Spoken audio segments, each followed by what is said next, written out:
Good blessed Tuesday afternoon, March the 19th, 2024.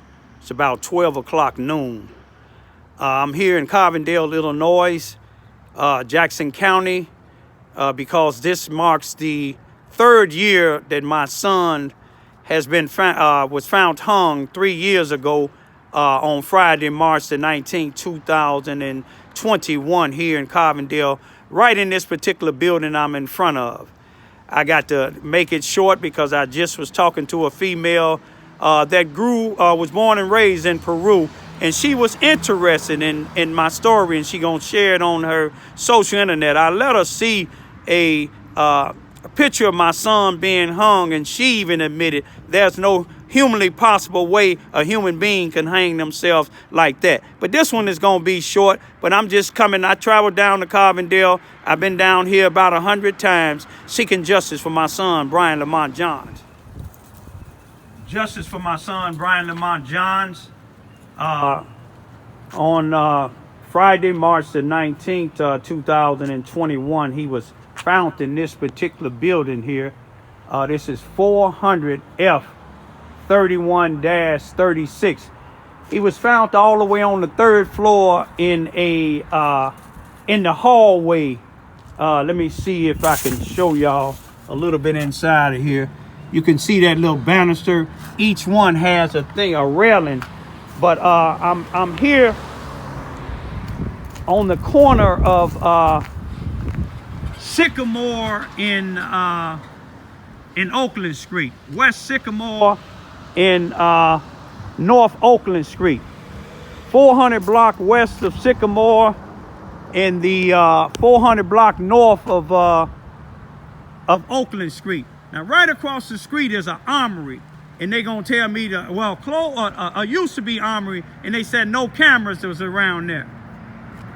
In this particular building here, in the midst of winter, a white female on the third floor had my son 2 t-shirts. First, she told the police officers that she found them in front of her door on the third floor. Remember, he got found in this building over here on the Oakland side, but she said she found them in front of her door at 8 o'clock in the morning. When I made my YouTube video showing how did she find his t-shirts, then came downstairs on the second floor, claimed she found his mask. Then on the first floor, outside, right before you get to that building across the street, said she found the axe that he had. How did she find all this here? And then I was showing what she was saying didn't make no sense, and I was asking the police to check with her again. They went over there and she changed her story. She said she found all of these things at 11 o'clock. All they had to do was find her phone and look at her phone, and they had just reason to get her phone to see what time she took those pictures, but they didn't do that. They could have went in her apartment because she took the shirts inside of her apartment. They had justification to go in there to look into her apartment, but they didn't. But guess what they did since I've been protesting about this here for the last 3 years? Just December of this year, or last year, 2023, or January of 2024, they came back to this same apartment that I asked them to go to 3 years ago, and they said that they looked in the apartment, but it didn't look like no sign of no struggle. No, they ain't gonna look at like no damn struggle 3 years later, because other people done moved in there and moved out.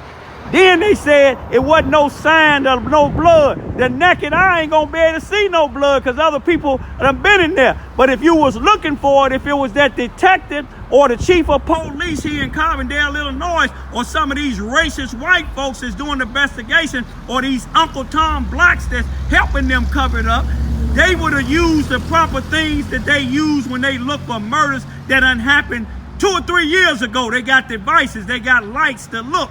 But I'm going to leave right now, y'all, because I got to get back to Charleston, Missouri. Y'all pray that we get some justice for my son, Brian. And I just want to say this here. A guy by the name of Michael Vallet, who's a part of the Carbondale United here in Carbondale, Illinois, up under Nancy Maxwell, who's also, Nancy Maxwell is also a city councilman here in city councilwoman in Carbondale, Illinois.